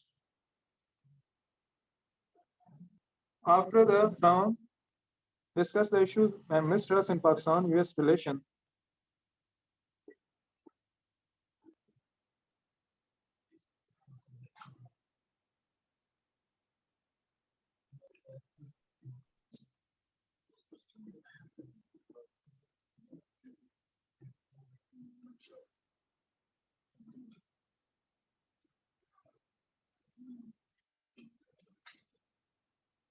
के बाद आपके क्या हो सकते हैं, ओके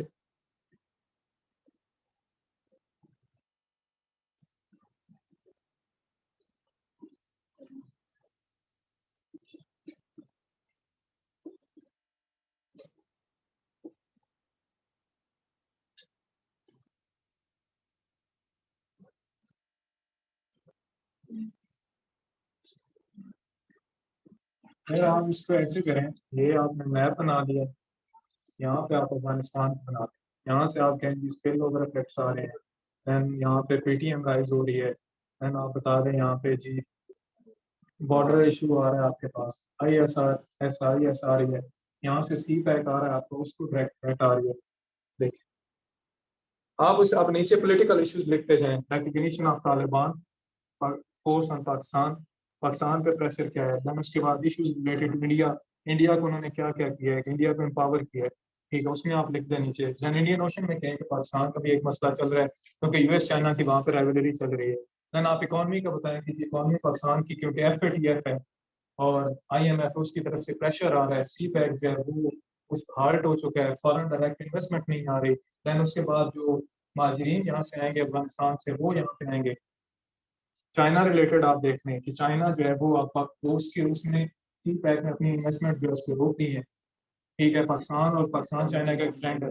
तो यानी ये देखें आपके सामने बन गए, इट्स जस्ट हियर कि आप किस तरह उसको यूटिलाइज करते हैं, एप्लीकेशन ऑफ नॉलेज अगेन।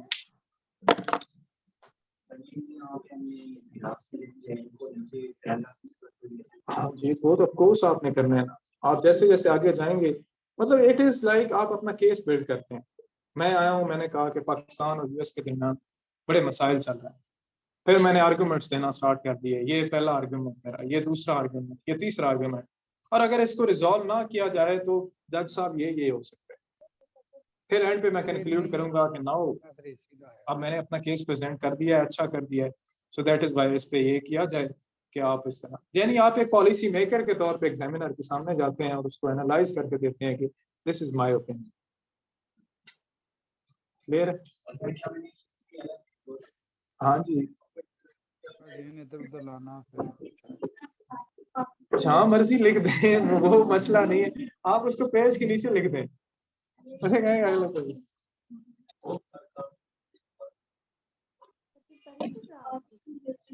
आप इस बुला रही है तो मेरी क्या हुई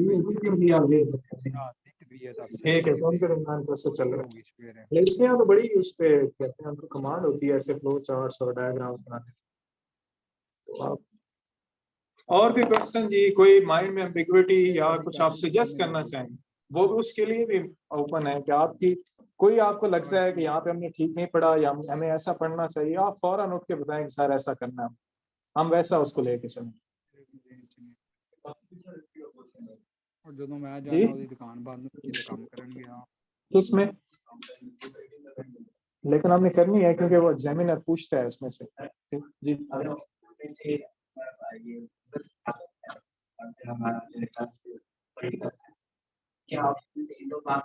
एंडो पार्क पहले मैं पढ़ाता था लेकिन उसको अब स्किप कर दिया, मैं आपको स्लाइड सारी प्रोवाइड कर दूंगा, उसमें से देख लीजिएगा, but Indo Pak is not a wise option.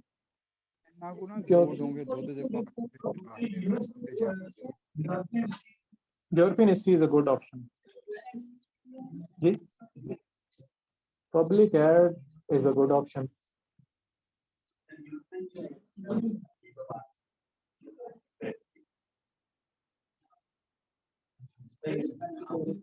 जी मैं कुछ नहीं करवा रहा, मैं इतना, मैं कोई पॉलिटिकल साइंस में, पॉलिटिकल साइंस पता नहीं, कल वाले सारा आपको बताएंगे, वो नहीं कल जो कराएंगे ना वो बताएंगे आपको, उनकी ज्यादा कमाल, मेरा नाम लिखा हुआ था लेकिन वो कल वो पॉलिटिकल सर वाले साइंस होंगे ना, आज नुकसान वगैरह वाले नहीं, वो सारी बता सकते हैं, मैं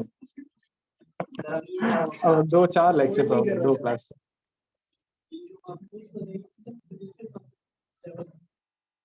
सब करेंगे, ठीक है, उसमें आपको रेफरेंस भी होंगे, आपको हर चीज प्रोवाइड करूंगा, आपने बस पढ़ना है, ठीक है जी।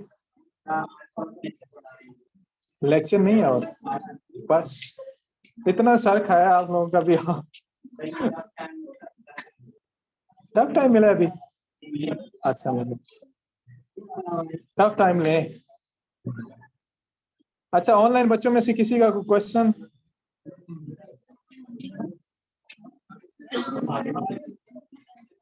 जी